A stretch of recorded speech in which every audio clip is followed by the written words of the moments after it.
Good morning, everyone. It's Lee Henson, President and Founder of AgileDad, and it's time for today's episode of the Daily Stand-Up. So without any further ado, let's get started.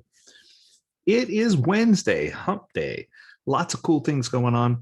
Today, I wanted to talk to you in this episode about a growing trend that I see. So a lot of organizations they proclaim to be doing Agile. Notice I said be Agile again. Here we go. But they also have product owners and product managers, or some have replaced their product owners with product managers. Many have both. I guess I was just trying to discern what makes a really good product manager, not owner. And I do think there's a distinguishing difference where I see a product owner as someone who has sole ownership of a single product to see it through. I almost see a product manager as a hybrid product owner program manager. So I kind of see that they're taking on additional responsibilities as well as product ownership, which makes it quite interesting. So let's talk a little bit about product managers and what space they live in and what they should be looking for. If you're trying to be a great product manager, you need to live in the future and work your way backwards. So let me explain. They know a ton about research, feedback, user data, discussions, the marketplace. They know what's happening. They're constantly looking forward and working their way back to where they are in the current to figure out the best clear path how to get there. So they're always strategic thinking. They're always looking for customer feedback and interaction. They understand the feedback loop implicitly, and they're really rocking and rolling to make sure that they understand exactly where they're trying to go and they have clear direction. Where a product owner might be more concerned about where we are today and getting today's product to be the best it could be. A great PM or product manager is going to worry about what the future is, and they're really going to amplify what they're trying to do going forwards. Speaking of amplifications, great product managers make sure they amplify what they hear from their teams. They listen incredibly well. They make sure the teams are aware of what's urgent. And notice I didn't say important there, I said urgent. I think that's another point of confusion. In many cases, product owners are so closely attached to their product that they feel like everything is important and they forget about urgency. Product managers, in this case, emphasize urgency and they're ready to take blame if they get things out of order, but they're also ready to pour on praise when it's time for that to happen, right? So product managers really do understand and they try to get a bigger focus. That focus is dedicated to impact. You often hear me say that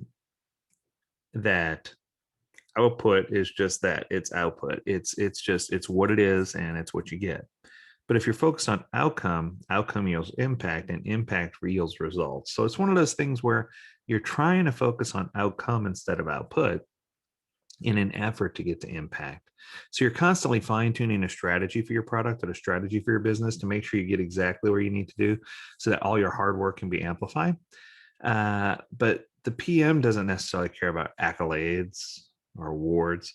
They want to make sure that they're focused on the impact to the end consumer, and their reward is seeing that the end consumer is happy. And I think that's kind of the crossover because I think product owners should be right in that same vein as well. Now, this one's interesting. I thought this through. Great product managers write well. They're succinct, structured, thorough, and persuasive. They can tell you exactly what they want without a whole lot of wordiness, and they don't have ambiguity, and they just tell you how it is. In other words, I would make a terrible product manager. I tend to be a little more wordy, but the point I'm trying to make here is I can, if I need to, really be concise and structured and get the point across. And I think that in order to be a really effective product manager, you need to learn how to do that. You need to learn to drive the way you think at a very fast pace. You need to make quick decisions that are really, really high quality. You need to, know it's A or B, it's A, right? You understand the trade-offs because you've done the research. You can set timetables and understand the structure of good discussions, and you can actually, figure things out. But the truth is, you're not always making a call. You're still letting the people who know the most knowledge, help you make the call. But when it is time for you to make the call, you do make the call. So it's one of those things where it's interesting. So the product owner usually makes general decisions about the direction of product or service, but a product manager can make the call if they need to, but they just gather all the information and lay it all out so that we can all make better choices. And I like that. Um, Great product managers optimize learning opportunities. They seek insights everywhere about customers' wants, needs, whims, desires, pain points. They conduct experiments. They host cross-functional things to make sure they understand how things integrate and interact. They're constantly in course correction mode. So there's a lot of things that a good product manager does that, like I said, build upon what a good product owner does. Great product managers execute impeccably. They say what they do, and they always do what they say. Their follow through is just impeccable. They're not the person that says, "Oh, I'm so sorry, I let that slip." A product manager never lets anything slip. Kind of interesting. When they join a team, you tend to see the quality of what's being delivered and the pace at which things are moving dramatically improve. It almost feels like overnight. They really, really execute quickly, which is awesome. Great product managers, they understand how a well-crafted product works and what it should feel like. So they have a sense of what it should do. I call it product caviar, right?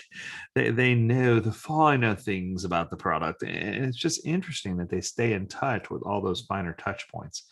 They can balance quality with demands of time and scope. So they know how to get that balance, and they know how to hit that center target that we talk about between do the right thing, do the thing right, and do it fast. They tend to exhibit data fluency. So they know what key metrics they need to track. They know what people are looking for. They can align around all the things they know.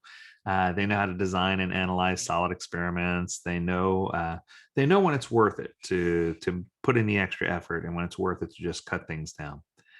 But I think the big thing that's interesting is they immerse themselves in their product. So whether it's technology, or whether it's insurance, or whether it's finance, or most recently, I've had a few people from the textile and clothing industry come through my classes. Thanks for that, guys. You can apply these principles to whatever you're doing, whether it's a manufacturing environment, whether it's a computer science environment. It doesn't matter what environments it is. You can weigh the trade-offs, and you can make solid decisions because you are a good product manager. So those are the things, in my opinion, the 10 traits of a kick butt product manager. I think that's what I'm going to call this podcast. That's a good title. So I hope that it was worth it for you. I hope that you understand. And I encourage you, go to agiledad.com. There's lots of great stuff there that's all still available for free that you can take advantage of, so that you can help yourself take your business agility to the next level. And as always, we encourage you to stay healthy, stay well, and stay agile, my friends. Until next time, do take care.